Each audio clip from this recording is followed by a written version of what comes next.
Buenas tardes, muchas gracias por venir. En nombre de Sinton Bagó les doy la bienvenida a este simposio. El simposio es Avances en el diagnóstico precoz de esclerosis múltiple y nuevos criterios de McDonald. Vamos a tener a tres médicos muy conocidos por ustedes. La primera charla la va a dar el doctor Carlos Ruggilo, que va a dar novedades en imágenes en esclerosis múltiple. El doctor Ruggilo es neurólogo, neuroradiólogo, jefe de resonancia magnética en el Hospital Garraham y consultor de neuroradiología del Hospital Británico. Luego va a venir la charla del doctor Vladimiro Sinaí, que es el jefe del área de enfermedades desmielinizantes de la Fundación Favaloro, y su charla va a ser Presente y Futuro en Marcadores. Y más tarde la doctora Adriana Carrá, que es médica neuróloga y jefa del área de enfermedades desmielinizantes del Hospital Británico, quien va a hablar de los nuevos criterios, cuán aplicables son en Argentina, y nos va a dar un caso, también un par de casos clínicos y hablar algo de Ozanimod en esos casos clínicos. Bueno, doctor. Bueno, ¿qué tal? Gracias al Laboratorio Bagó, gracias Gustavo, y bueno, es un placer estar con Vlad y con Adri en este simposio. Vamos a empezar, si podemos. Ahí va, vamos a hablar un poquito de algunas novedades que hay en esclerosis múltiple. Esta es una aproximación clásica a la enfermedad, donde tenemos los pródromos, que hoy en día son muy interesantes, se está estudiando mucho de esto. Después tenemos el síndrome radiológico aislado, los CIS, el primer episodio, digamos, de la enfermedad, la posibilidad de que sea una forma recurrente remitente. Muchas de estas se hacen secundarias, no todas. Algunas siguen recurrentes y otras son las poquitas que conocemos como benignas. Después tenemos la variante progresiva, que hoy sabemos que puede ser activa o quedar como progresiva. Hoy en día, Fred Lublin, uno de los mejores, de los médicos más sabios de múltiple, propone hablar de un espectro de la enfermedad, como si fuera un haz de luz que irradia una serie de espectros de colores. En vez de colores serían formas de presentación de la enfermedad: la forma recurrente, progresiva, estable, la forma de reparación, la forma inflamatoria, más conocida, y la forma degenerativa, que también la tenemos bastante conocida. Muy bien, el proceso entonces, según Lublin, sería dinámico y bidireccional. Y esto es muy interesante. Por ejemplo, básicamente cuando hablamos de formas progresivas que pueden volver a ser activas, y esto se ve. A fines del año 23, en noviembre, diciembre, en Barcelona se hizo una reunión con los principales referentes del mundo de la enfermedad para hacer los nuevos criterios. Los criterios que fueron presentados en el ECTRIMS hace poco tiempo, un mes, en Dinamarca, y tienen dos características estos criterios: son muy flexibles y nos ofrecen nuevas herramientas para el diagnóstico. Básicamente hay un concepto muy claro: esta enfermedad tiene que ser diagnosticada con elementos paraclínicos.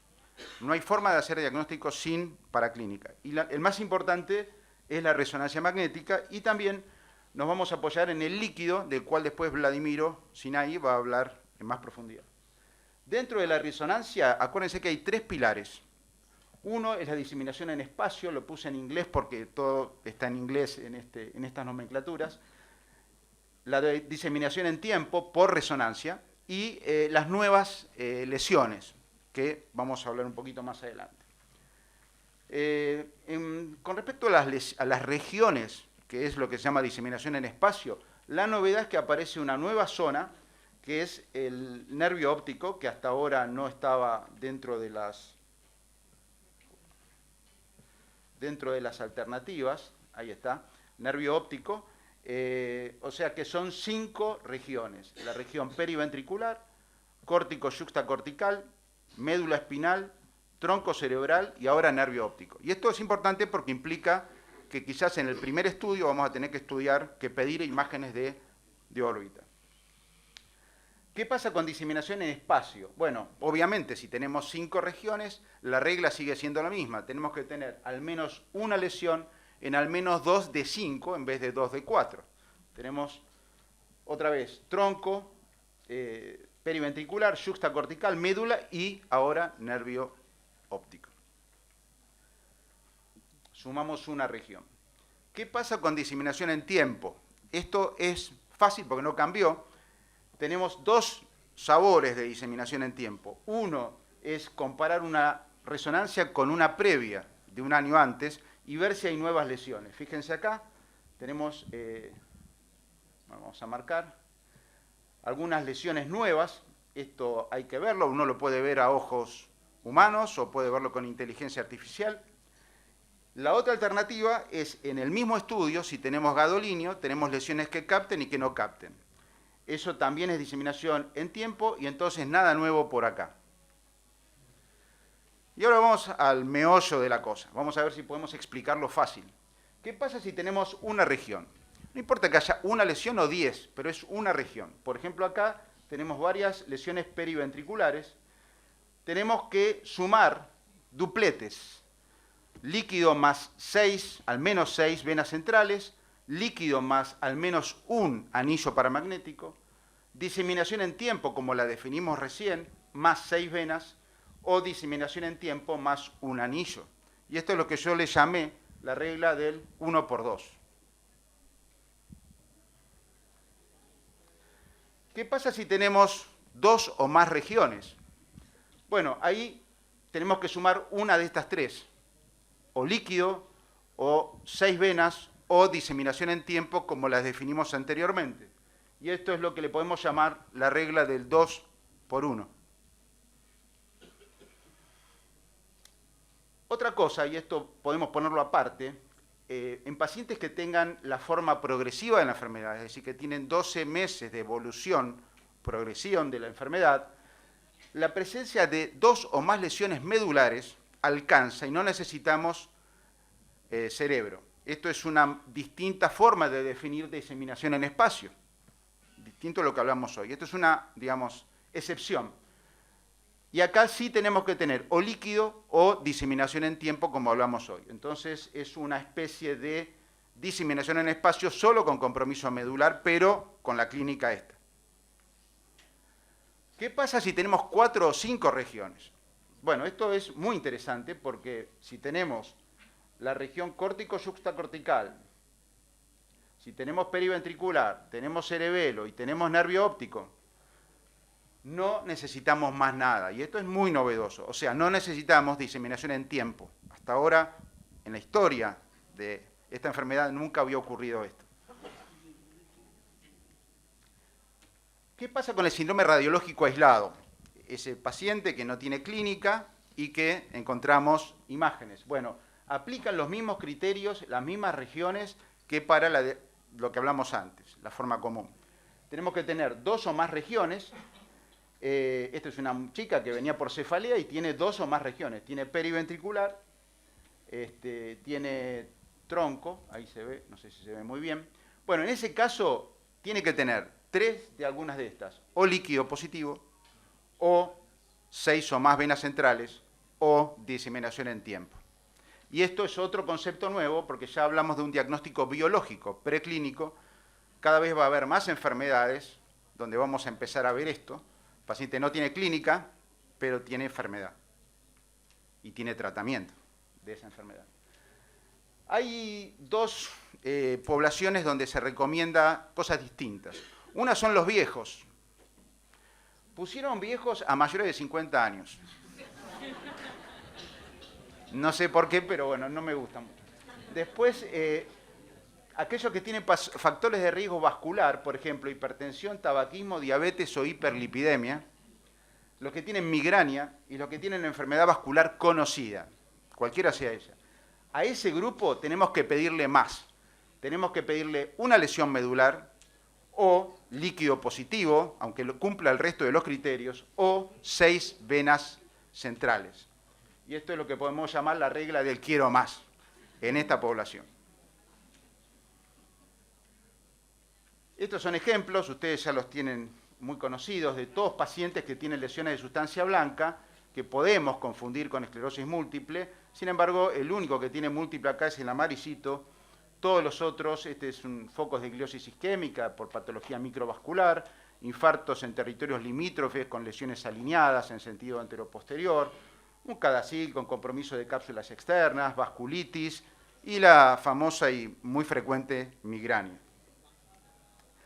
¿Qué pasa con los chicos? Y acá sí le llaman chicos a los que tienen menores de 18, también polémico. Se aplican los mismos criterios, ya no va a haber criterios para chicos, para adultos. Los chicos tienen los mismos criterios, pero se le pide que por lo menos tengan el 50% de las lesiones con vena central. Y la otra que se le pide es pedir MOC en sangre a todos los que tengan menos de 12 años, y si tienen más de 12 años y tienen presentación atípica, también pedirle MOC. Este es un chico, ustedes saben que yo trabajo en el Garrahan, así que vemos algunos de estos, son chicos muy chiquitos que tienen formas de ADEM, de presentación con mucha actividad, mucha lesión, y en la evolución ya se parece más a una esclerosis múltiple. No es muy frecuente, pero pasa, sobre todo en los chicos más chiquitos. Y hoy en día, según esta nueva propuesta de criterios, se necesita, después de un episodio ADEM, un segundo ataque clínico típico de múltiple, o nuevas lesiones en resonancias en algunas de las 5 regiones características. Pero esto debe ser más de 90 días después del ataque de ADEM, porque el ataque de ADEM dura, ¿no? A veces tiene rebote cuando le sacamos los corticoides. Muy bien, acá terminó la parte práctica y voy a profundizar un poquito porque esto es un poco más complicado desde el punto de vista neuroradiológico.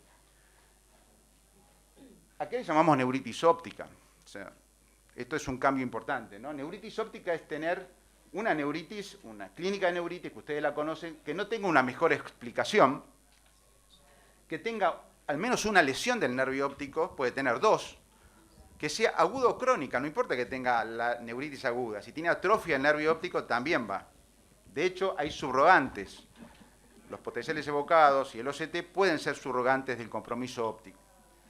El protocolo, bueno, eso es un tema, no está claro. Yo lo que creo que vamos a tener que hacer estudios de órbita de entrada, porque el volumen 3D puede pescar alguna lesión, pero es un poquito complicado.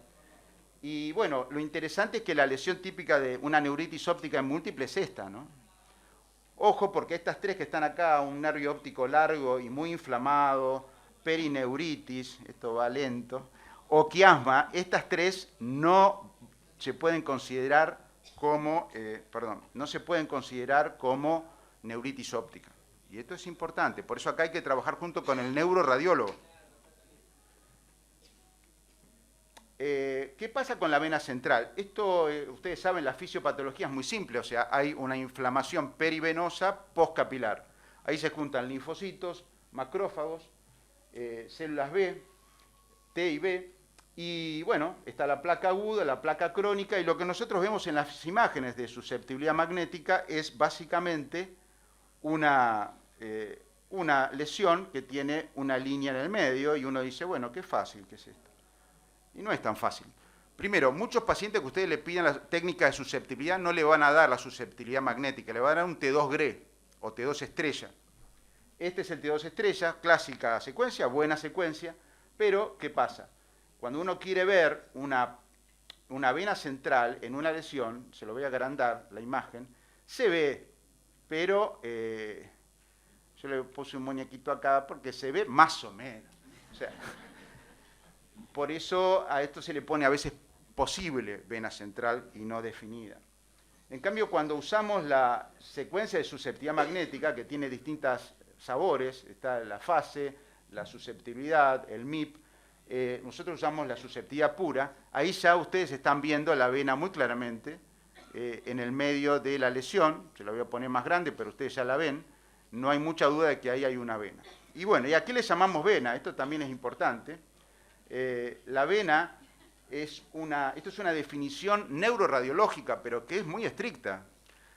Tiene que ser una línea o un punto, tiene que estar en el medio de la lesión al menos 2 planos, tiene que tener menos de 2 milímetros de diámetro, porque si no puede ser sangre, tiene que pasar por el medio, no va de chanfle, tiene que estar bien en el medio. Y no se aplica para lesiones de menos de 3 milímetros, esto es muy importante. Las lesiones confluentes no sirven, porque ahí hay mucha vena mezclada. Bueno, las venas separadas, y si la imagen no es buena, tampoco se puede aplicar. Esta es una secuencia, tienen que saber que hay muchas venas en esta secuencia, son todas las venas medulares. Hay gente que describió esto, forma de palmera, de candelabro. ¿Y dónde están acá entonces las venas centrales? Y bueno, ahí tienen venas centrales, ¿las ven? Puede ser el ombliguito o la rayita, depende cómo uno corte a la vena. Estas son definidas. ¿Qué pasa con los anillos paramagnéticos? Bueno, esto es la anatomía patológica que se ha descrito mucho, las lesiones agudas, las lesiones crónicas, inactivas, y las lesiones crónicas activas o smoldering, que están como los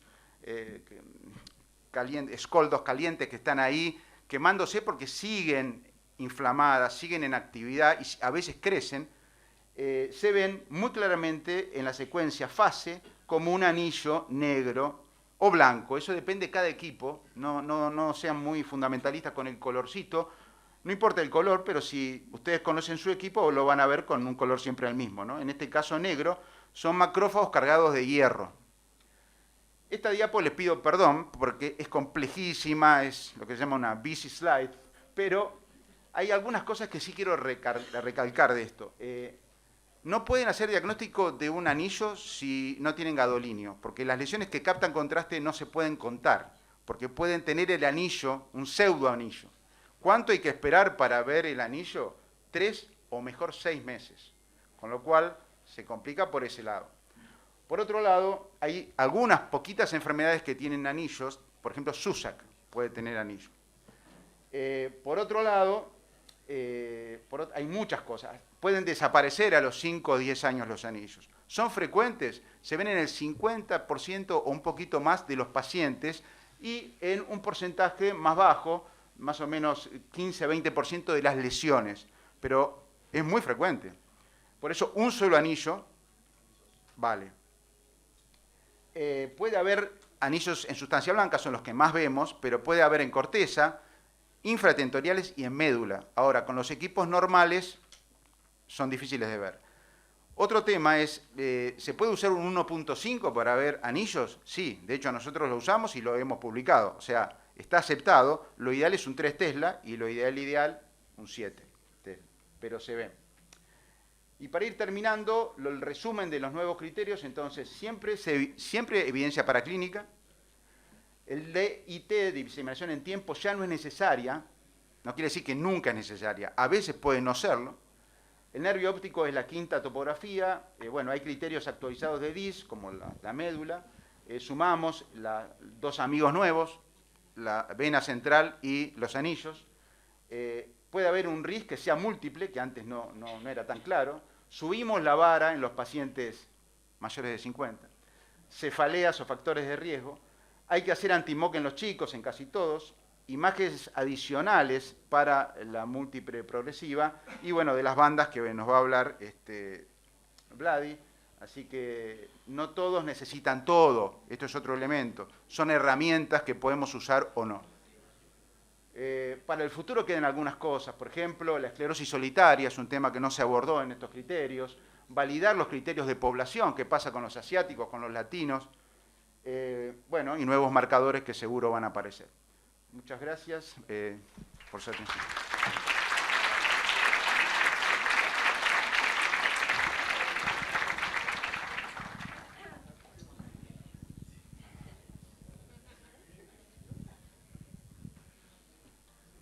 Bueno, gracias, Carlos.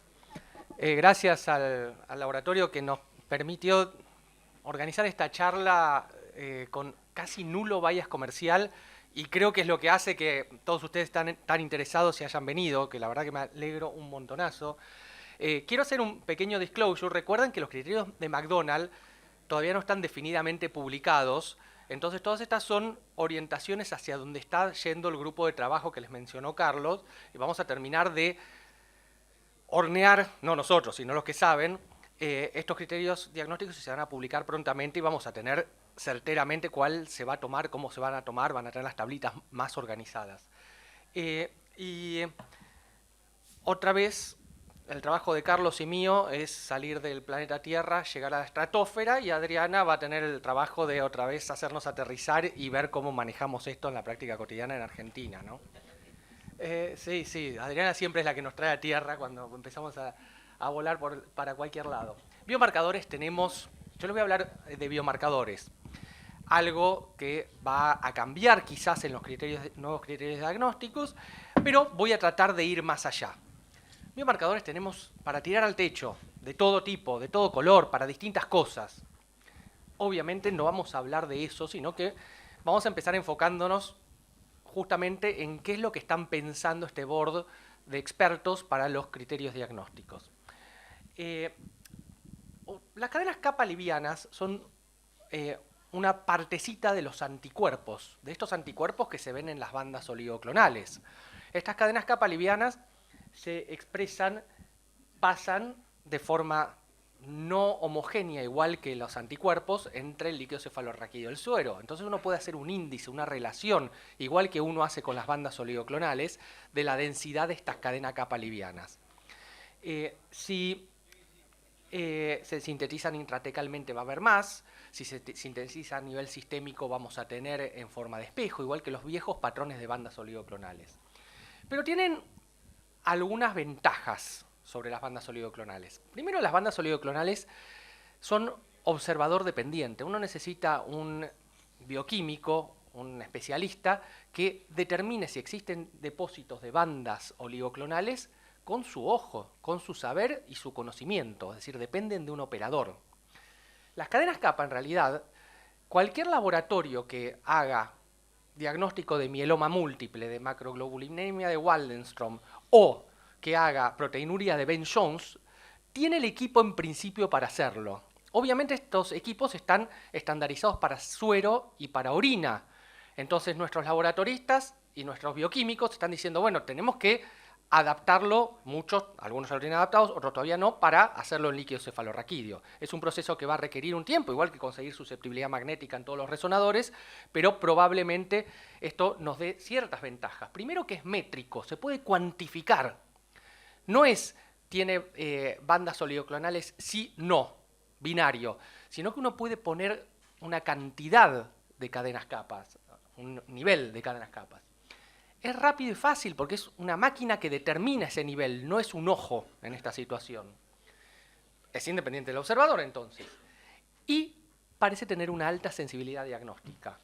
¿Cuánto se equiparan las curvas de bandas oligoclonales y del índice capa, de cadenas capa livianas, con un 99%? Es decir, aquel paciente que tenga un patrón 2 de bandas oligoclonales, existe un 99% de posibilidades que el índice de cadenas capas sea mayor de 6.1, que va a ser nuestro punto de corte en principio, creemos, ¿sí?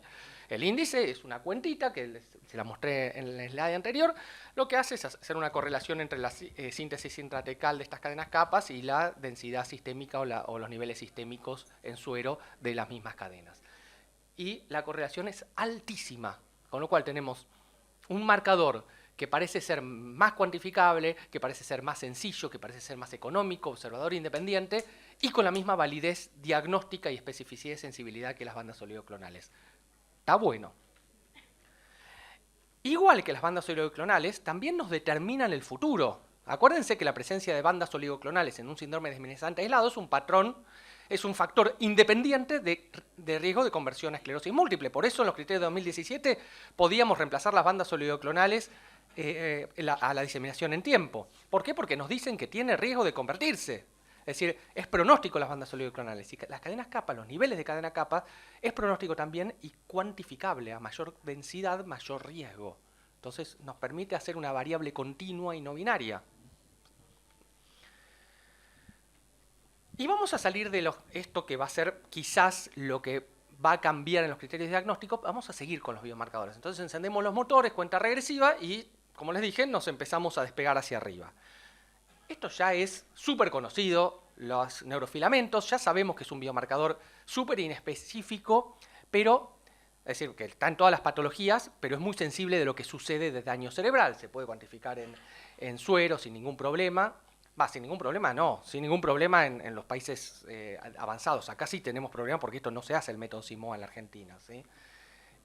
Y tenemos infinidad de datos que robustecen las variables en las cuales los neurofilamentos son útiles, desde progresión, predicción, pronóstico, actividad inflamatoria, respuesta terapéutica. Es decir, todo esto ya se comprobó de forma muy robusta, repetida, reiterada por distintos investigadores, así que sabemos que es un marcador sensible de lo que sucede en el cerebro con las neuronas. Pero no contentos con eso, está empezando a subir, ya hace un tiempo, pero ahora dándole cada vez más importancia en el ECTRIMS y en todas las reuniones médicas, otro biomarcador que es la proteína gliofibrilar ácida, que es el GFAP. Es un marcador de lo que sucede en los astrocitos. Los astrocitos, acuérdense, que tienen funciones en la barrera hematoencefálica, en la protección de la mielina, están también en la brecha sináptica los astrocitos. Es decir, están muy involucrados en lo que sucede en el cerebro. No son el parénquima de las neuronas, pero son importantísimos de lo que sucede en el cerebro y mucho en la esclerosis múltiple, porque cuando aparece una lesión los astrocitos se balonizan, es decir, se inflaman, se hinchan, y si ustedes los ven, los niveles de proteína gliofibrilar ácida, GFAP, aumenta en el momento de la lesión. Son los astrocitos reactivos.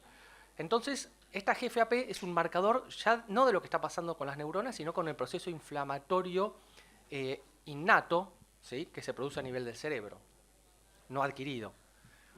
Y si ustedes se fijan, los pacientes que progresan tienen mayores niveles de GFAP. Y esto nos está empezando a dar el primer punto de estos biomarcadores. Esto es, aunque no parezca, un cuadro de doble entrada, donde tenemos GFAP, neurofilamentos, progresión, recaídas, ordenadas, GFAP, neurofilamentos, abscisas, recaídas y progresión. Si ustedes miran las gráficas, van a ver que las recaídas están mucho más relacionadas con los neurofilamentos y la progresión está mucho más relacionada con la GFAP. Entonces empezamos a tener un panel sencillo, muy sencillo, de biomarcadores que nos dicen qué es lo que está sucediendo, no solo el diagnóstico como las cadenas capas, esto es un biomarcador de lo que está sucediendo con la fisiopatología de la enfermedad, que hablamos tanto de esta inflamación latente, inflamación activa, recaídas versus progresión independiente de recaídas, y puede ser un biomarcador interesante. Sí, en este otro trabajo lo que podemos ver es justamente que lo que está marcando los neurofilamentos, fíjense ahí abajo, esto es lo que marca los neurofilamentos, y lo que tiene mayor relación son todos parámetros relacionados con inflamación. En cambio, lo que marca la proteína GFAP son parámetros más relacionados con la progresión. Entonces tenemos un biomarcador sustituto de lo que está sucediendo a nivel biológico de la enfermedad. Y una gran ventaja, biomarcadores tenemos millones, pero 2 se pueden ver en suero, GFAP y neurofilamentos. Por Simoa, sí, que no lo hacemos en ningún lado, pero es cuestión ya ahora de tecnología, no de biología. Y vamos a tener un mapa seguramente, así como nosotros hacemos seguimiento de resonancias para ver si tiene inflamación, si tiene nuevas lesiones, si tienen hechos paramagnéticos, qué es lo que tiene. También quizás en los distintos momentos de la evolución de la enfermedad vamos a tener diferentes biomarcadores. Entonces, en el momento de diagnóstico, por ahí requerimos varios biomarcadores, pero en el seguimiento, si ustedes se fijan, vamos a poder, con estos 2 biomarcadores, seguir qué es lo que sucede con la biología de la enfermedad. ¿Sí? Y les dije que íbamos a llegar a la estratosfera, y vamos a llegar a la estratosfera porque vamos a la ómica. ¿Sí? Oma, en griego, es todo. ¿Sí? Entonces vamos a ir a la ciencia del todo, a la ciencia de datos. Y acá vamos a tener que utilizar algo que no es el cerebro, sino que es la inteligencia artificial, Big Data y Machine Learning. ¿Por qué? Porque para entender el todo, tenemos que entender que nosotros nos podemos dividir en el que hace movimientos anormales, el que hace esclerosis múltiple, el que hace neuromuscular, pero no nos engañemos. La esclerosis múltiple parece ser una enfermedad, pero no hay 2 pacientes iguales porque probablemente haya subenfermedades dentro de cada una de nuestras enfermedades, con comportamientos absolutamente individuales que no van a estar determinados por sencillos biomarcadores o sencillas resonancias. Va a ser mucho más complejo y vamos a tener que entender que estamos en una revolución científica con la inteligencia artificial y Big Data. Esta revolución científica es tan importante como la que vivieron en la época de Charcot, donde se armaron los grandes síndromes. Ahora vamos a tener que separar los grandes síndromes y entender que la biología es mucho más compleja que los grandes síndromes, y en esta ciencia del todo vamos a entender que cada paciente es mucho más individualizable, no solo en su diagnóstico, sino en su seguimiento, en su evolución y en su tratamiento. Y para eso vamos a necesitar la ciencia de la ómica. Vamos a necesitar genómica. ¿Por qué? Porque la biología de la esclerosis múltiple tiene genómica diferente de acuerdo a su comportamiento, evolución y respuesta terapéutica. Hoy en día no hay ningún ensayo clínico de ningún estudio fase 3 que no te pidan hacer estudios genómicos, autorización y consentimiento informado para estudios genómicos. ¿Por qué? Porque quieren saber cómo responde ese medicamento a cada paciente y a cada genoma individual. ¿Sí? Vamos a tener, obvio, en Estocolmo dijeron, si Vlad iba a presentar esta diapositiva, démosle el premio Nobel a alguno de estos, y hace unos días le dieron el premio Nobel de Medicina a estos dos investigadores que trabajaron toda su vida en microARN. Microarrenómica. ¿Sí?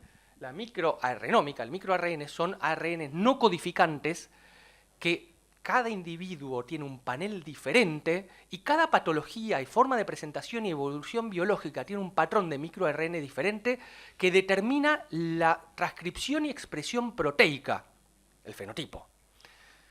Entonces, vamos a tener un panel en algún momento de marcadores de microARN que nos van a decir quizás qué patrón biológico tiene la enfermedad de acuerdo a este panel de microarrenómica. ¿Lo vamos a poder hacer con un análisis positivo o negativo? No, vamos a necesitar Big Data. ¿Por qué? Porque son miles de microARNs, ¿sí? Son miles de genes. Entonces vamos a necesitar generar algún soporte para poder evaluar todas estas variables infinitas y generar un patrón de comportamiento biológico individual de cada paciente de este gran síndrome que es la esclerosis múltiple. Y no podemos dejar de lado la famosa proteómica, que es en última instancia las proteínas que se expresan en un cuerpo en una situación determinada, otra vez biológica. Y esta proteómica, vamos a empezar a ver cada vez más estos plots donde vamos a tener las proteínas que hay en este suero que no me importan en esta patología, porque están iguales que la de los controles, y vamos a tener proteínas que se expresen más, perdónenme, que se expresen, esperen. ¿Me pueden retroceder, chicos? Una. ¿Sí? Ya saben que terminamos, así que me pueden aguantar esta última diapositiva.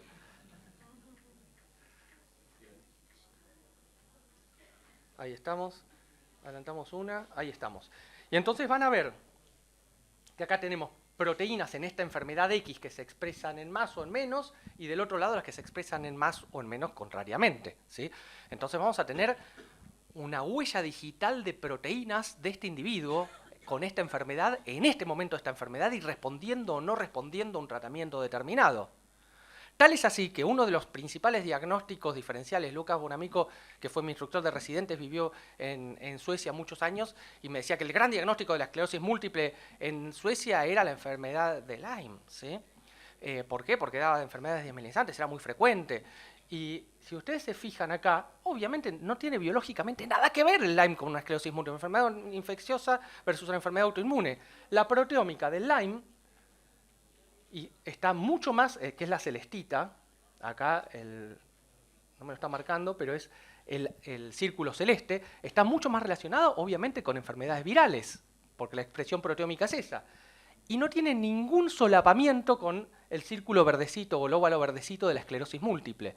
Entonces, los escandinavos que tenían dificultades en algún momento para hacer un diagnóstico diferencial, con un análisis proteómico en el futuro quizás consigamos ponerle una huella digital y hacer un diagnóstico, un marcador biológico diagnóstico con toda esta infinidad de datos en un futuro. ¿Esto va a estar en el criterio de McDonald? De ninguna manera. Estamos hablando de cosas absolutamente a futuro. Vamos a tener quizás en los criterios de McDonald la cadena kappa, vamos a tener cada vez más los biomarcadores como la GFAP y los neurofilamentos que nos van a decir qué es lo que pasa con la biología, y vamos a tener el futuro, y ojalá que haya muchos más premios Nobel relacionados con esto, porque sin dudas es una revolución en la ciencia la ciencia de datos y de todas estas variables que son infinitas. Adri, volvemos a la normalidad.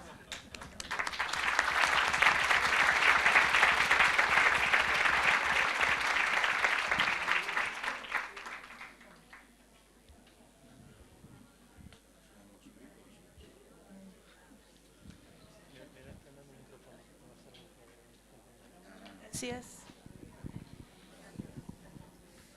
Ahora sí. Muchas gracias. Me sumo a los agradecimientos, pero especialmente a todos ustedes.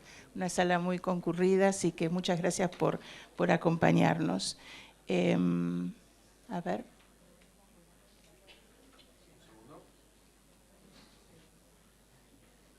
Estos son mis conflictos de interés. ¿Y cuál es la idea de esta presentación? Mostrarles 2 casos clínicos que se hicieron diagnóstico, proviniendo de un diagnóstico diferencial bastante frecuente. ¿Cuánto tardamos en hacer el diagnóstico de esclerosis múltiple, que empieza en un tratamiento con ozanimod? Y si hoy aplicáramos esos criterios, los nuevos, ¿cuánto avanzaríamos en el tiempo al diagnóstico? Entonces, ¿cuán aplicables son estos criterios si los utilizamos adecuadamente? Este es el caso de una mujer de 43 años que en el año 2019, inicios del 2020, comienza con adormecimiento alternante en ambos miembros inferiores. Obviamente comenzó la pandemia, no tuvo ningún seguimiento ni clínico ni neurológico. En el 2023 vuelve a tener un episodio de adormecimiento en miembros inferiores, con sacudidas en miembros inferiores, especialmente durante el sueño, cefaleas generalizadas. Hace la consulta con un centro de neurología y allí entienden, porque pidieron un laboratorio y llegó un antirro positivo, que la paciente podía tener un síndrome de Sjögren y la derivan a reumatología.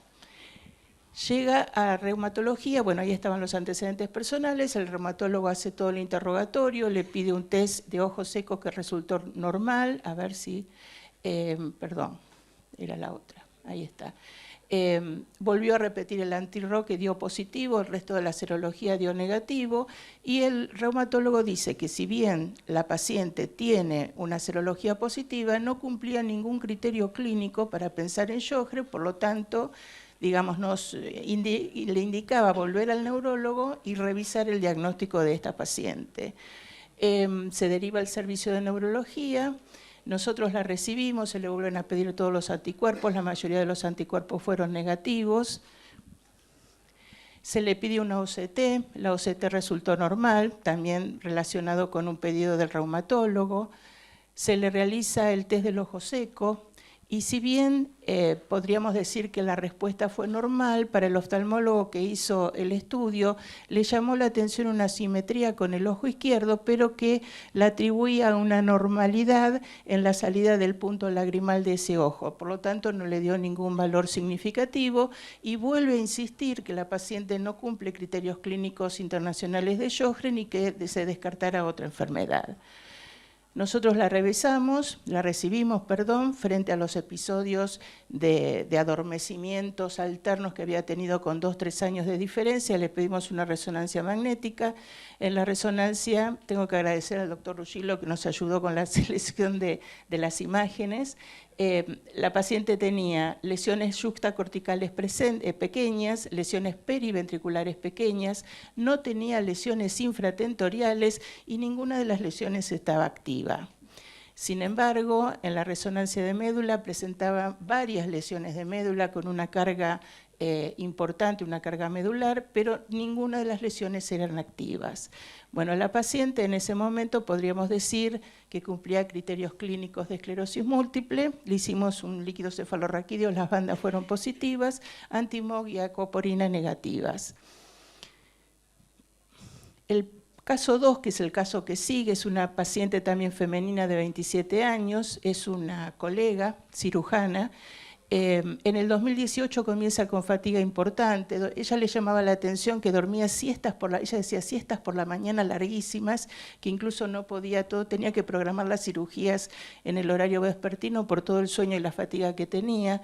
Eso fue en el 2018. En el 2023 hace controles por migraña, porque tenía migrañas, y en ese momento su neurólogo le pide resonancias magnéticas que fueron interpretadas como lesiones hiperintensas, pero sugestivas de gliosis. Ahora vamos a ver por qué llegamos a este resultado. En agosto del 2024, casi a un año de la primera resonancia, tuvo una neuritis óptica izquierda. Le hacemos una punción lumbar porque ya obviamente nos llamaba la atención todo el cuadro, que vino con bandas positivas. Interesante en los antecedentes personales, ella desde hacía muchos años estaba en tratamiento psiquiátrico por ataques de pánico y epigastralgias ocasionales. ¿Por qué hago hincapié en este episodio, igual que la paciente anterior que también había tenido un antecedente psiquiátrico 5 años previos a todo este diagnóstico? Porque nosotros hemos encontrado, haciendo una evaluación del síndrome prodrómico, o sea, buscando pródromos y revisando más de 700 historias, encontramos que los antecedentes psiquiátricos pueden estar presentes hasta el 50% de los pacientes 8 a 10 años antes del primer síntoma de la esclerosis múltiple. Obviamente este es el primer hallazgo y el primer análisis que tenemos, lo vamos a seguir investigando un poco más, pero es como que le estamos prestando más atención ahora al antecedente psiquiátrico varios años antes. ¿Qué podemos decir de los dos casos? En el caso 1, que era la paciente que vino con el diagnóstico de Sjögren, tal como comentó Carlos, el estudio fue realizado con un T2-GRE. Por lo tanto, no había manera retrospectiva de hacer un análisis, de buscar o el anillo o la vena central. No podíamos hacer eso y el estudio no contaba con evaluación del nervio óptico. Eso es lo que podemos rescatar de las ausencias. Y en el segundo caso, el estudio no fue realizado bajo un protocolo de esclerosis múltiple o de enfermedades mielinizantes, porque no se pensó en migraña. Por lo tanto, ninguno de los cortes que habíamos recibido nos servía como para buscar algún signo radiológico precoz de enfermedades mielinizantes. Y el estudio tampoco contó con evaluación del nervio óptico, considerando que la paciente al año de esa resonancia tuvo una neuritis óptica clínica. Por lo tanto, no sabemos si en ese momento pudo o no pudo haber tenido una lesión en el nervio óptico. ¿Qué pasa con el análisis del líquido cefalorraquídeo si pensamos en los nuevos criterios? Bueno, los nuevos criterios, hoy sabemos que las bandas oligoclonales y las bandas kappa no suman mucho más datos. La diferencia es que las bandas kappa vamos a tener resultados de manera más rápida, pero no hay mucha diferencia en la especificidad y son más baratas, digamos, económicamente hacer ese análisis es más barato. Sí, tenemos que esperar porque en la mayor parte de los laboratorios esto no se hace, sí tenemos análisis en suero, pero necesitamos hacer el índice suero líquido cefalorraquídeo. Esto se conversó bastante, hace poco una reunión con MSIF, con la internacional, porque en realidad muchos de estos datos son muy fáciles, en líquido, por ejemplo, las bandas kappa, son muy fáciles de hacer en Europa, pero no así en Estados Unidos y menos en Latinoamérica. Entonces este es un punto bastante controvertido.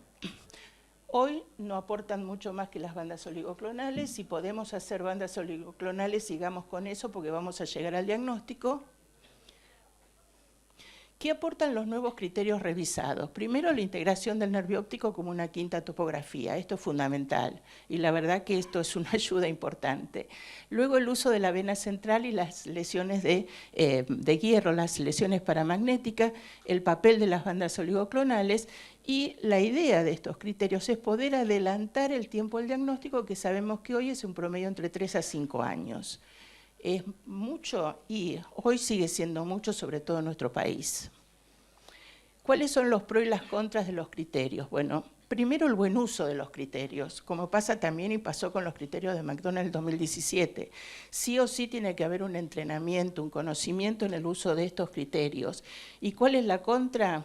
Que podemos cometer errores con enfermedades diagnósticas diferentes o en el caso del RIS, digamos, existe el temor de que muchos RIS terminen siendo esclerosis múltiple cuando en realidad necesitamos un líquido positivo más otros elementos radiológicos para decir que es una esclerosis múltiple y adelantar el diagnóstico. Este es un trabajo muy interesante porque es un trabajo que se hizo con la Internacional que llevó mucho tiempo. ¿Cuáles son las barreras diagnósticas para la esclerosis múltiple, para el diagnóstico precoz? Que no tiene que ver con los nuevos criterios, sino con otras barreras. Aunque podamos cumplir con los nuevos criterios, ¿qué otras barreras nos impiden llevar un diagnóstico precoz? Y las respuestas fueron bastante interesantes, fueron más de 100 países que participaron de esta encuesta. Fíjense en el A, la mayor barrera es la pérdida de conocimiento en la población en cuanto a los síntomas, digamos, fatiga, ay, me canso normal, como cualquiera, normal. No, la fatiga no es normal. A ver, depende del tipo de fatiga, podemos decir esta fatiga es neurológica, es cardiológica, es muscular, etcétera, etcétera. Entonces, lo primero que tenemos que hacer es pensar cómo educar a la población para que pueda llegar a la consulta de manera más rápida. El otro punto que fue interesante, que es el B, es que no hay muchos especialistas en esclerosis múltiple o en enfermedades desmielinizantes. Entonces el paciente da toda una vuelta, va al neurólogo general o va al oftalmólogo o va al clínico, hasta que llega al neurólogo especializado. ¿Qué es lo que pasó con la primer paciente que tardó 3 años, que pasó por el reumatólogo, volvió al reumatólogo, volvió al neurólogo hasta que llegó al diagnóstico? O sea que estas son barreras más allá de los criterios diagnósticos. Este es un resumen, que en realidad existen más barreras, que es lo que acabamos de decir, y lo más importante es que tenemos que trabajar en equipo y sobre todo trabajar con los neuroradiólogos. Hubo la semana pasada, en esta reunión que hubo de la Internacional, se discutió mucho los criterios, porque antes de la publicación se está discutiendo cuán aplicables son, y todos llegamos a la misma conclusión, depende de dónde estás trabajando. Por ejemplo, en Argentina tenemos esto que tarda mucho la derivación. Entonces, ¿cuáles son las propuestas? Las propuestas es la educación. Educar a través de telemedicina, a través de cursos cortos, instruir al resto de los neurólogos cómo llegar y cómo aplicar los criterios.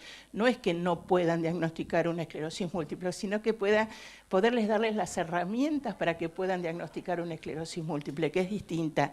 Pero además, tiene que haber un entrenamiento de los radiólogos, porque si no vamos a cometer muchos errores diagnósticos interpretando una vena que no es, un anillo que no es o una lesión del nervio óptico que no es. Y lo otro que pregunté, y me acordé de vos, Carlos, porque eso lo estuvimos hablando, si debemos de incluir el nervio óptico en el primer estudio, cuando lo sospechamos. Y claro, no saben. La conclusión de todo, porque nos separaron en grupos de trabajo, la conclusión fue, depende de cada centro. O sea, Carlos, vamos a tener que decidir qué hacemos, porque obviamente que esto encarece el estudio, tenemos que pedirlo con técnicas específicas, si no vamos a pedir un nervio óptico que tampoco nos va a servir. Por eso tenemos que trabajar en conjunto con los radiólogos y mantener caminos de educación junto al radiólogo y el neurólogo para que el diagnóstico precoz pueda ser una realidad. Este es el roadmap de la Internacional, que su meta es la cura de la esclerosis múltiple, y fíjense dónde estamos, ¿no? A ver si lo podemos... Ahí está.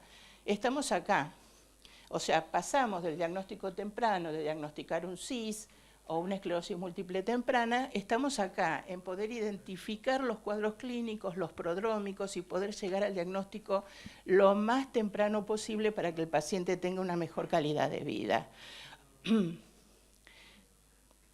Y este es el planito que tiene, el roadmap que tiene la Internacional, cuáles son las etapas de la cura. Y fíjense que lo que yo lo marqué con una flechita en rojo, primero clasificar la enfermedad, el tratamiento temprano, la decisión del tratamiento, los biomarcadores, o sea, todo lo que estuvimos hablando en esta mañana están incluidos como los mejores objetivos y los más importantes para llegar al diagnóstico precoz.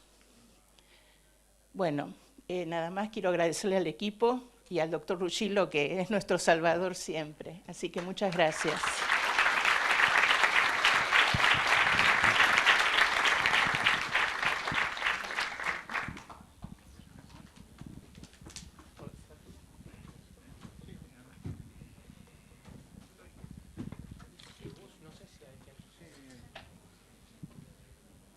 Tenemos 9 minutos, si querés.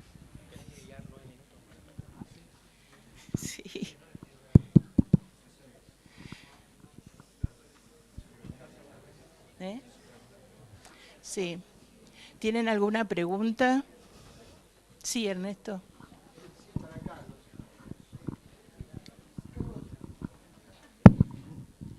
En tu experiencia personal, ¿cuántos PRL ves en 3 Tesla que no ves en 1,5? Yo trabajo con los dos. Nosotros, como empezamos a verlos en 1.5, no tengo el número, pero se ven. O sea, el tema es hacer la secuencia adecuada. Hoy estaba escuchando a Paulina Yáñez de Fleni, que ellos tienen, digamos, la tunearon a la secuencia para verlos, eso se puede hacer, pero se ven bien en 1.5, o sea, no es algo que haya que... Y eso está dicho por el grupo, digamos, por la gente de Electrims. Se ven.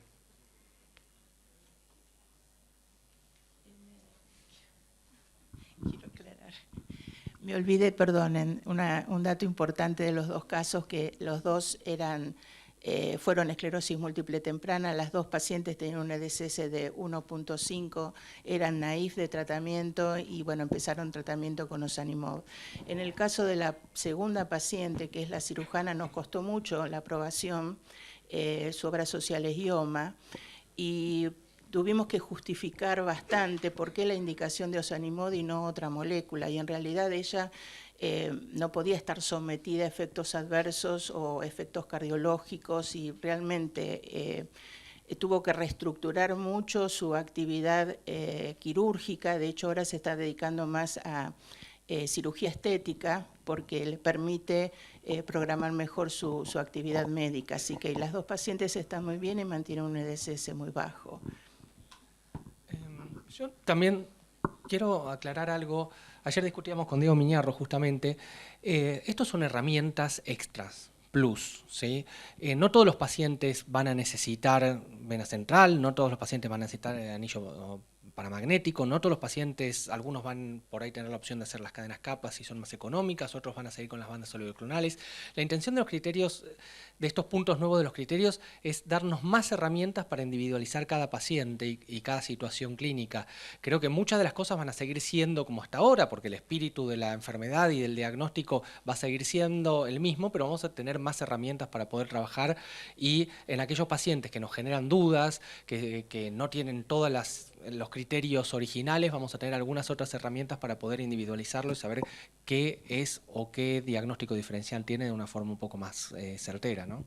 Sí, yo creo que el desafío más importante de los criterios es primero el conocimiento, que es lo que se discutió, cómo los podés aplicar y cuál es el objetivo, digamos. No es hacer un diagnóstico, es hacer un diagnóstico más precoz y ahí poderle ganar tiempo para empezar un tratamiento más precoz, porque el diagnóstico ya lo tenemos con los otros criterios. Acá es poder adelantar en aquellos casos que tienen quizás poca manifestación clínica o dudosa, de qué manera podemos llegar al diagnóstico de manera más temprana. Claro, ese es el objetivo más claro de estos nuevos criterios. Bueno, ¿Otra pregunta? Sí. En primer lugar, felicitar a los expositores porque fueron brillantes cada una de las exposiciones, pero me merece una reflexión y veré si ustedes están de acuerdo con eso, porque estoy viendo en sucesivas meses, y no solamente de milizantes, es como que el panorama, hay como un cambio civilizatorio en el panorama del diagnóstico de las patologías, dividiéndose en aquellas que se hacen diagnóstico biológico, algo de esto mencionó Carlitos, y el diagnóstico por criterio, o sea, el diagnóstico clínico. Cuando uno ve en Parkinson, por ejemplo, lo que está pasando, en que se defienden todavía los diagnósticos de criterio clínico y otros defienden los criterios biológicos, sembrando semillas de sinucleína y diciendo, este paciente tiene un Parkinson sin tener las manifestaciones sintomáticas de Parkinson. Podría pasar en el futuro con los biomarcadores y con toda la ómica que presentó Vladi, y algo de esto lo dijo Carlos, que podemos estar diagnosticando un paciente con mínimos síntomas de esclerosis múltiple sin que tenga manifestaciones de la misma y solamente por esto. Esa es la reflexión que quería hacer y ver qué opinión tienen ustedes. El síntoma lo necesitamos. digamos, de una manera o de otra el síntoma lo necesitamos, salvo en los casos que explicó Carlos, donde no existe el síntoma, como es en el RIS, y tenemos que buscar, no me acuerdo si era 1x2, 2x1, ya no me acuerdo. En el RIS son los criterios de diseminación en espacio habituales y tenemos que sumar o líquido o diseminación en tiempo.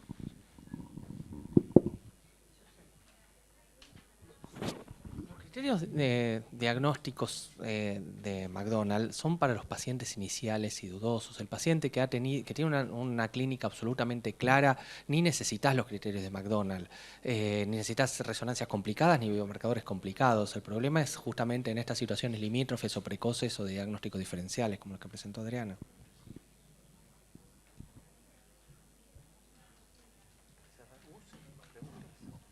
No sé si hay alguna otra pregunta. Este es el momento. Bueno, veo que no hay, así que les agradecemos mucho de parte del laboratorio de haber venido y les agradecemos a los speakers. Muchas gracias, hasta luego.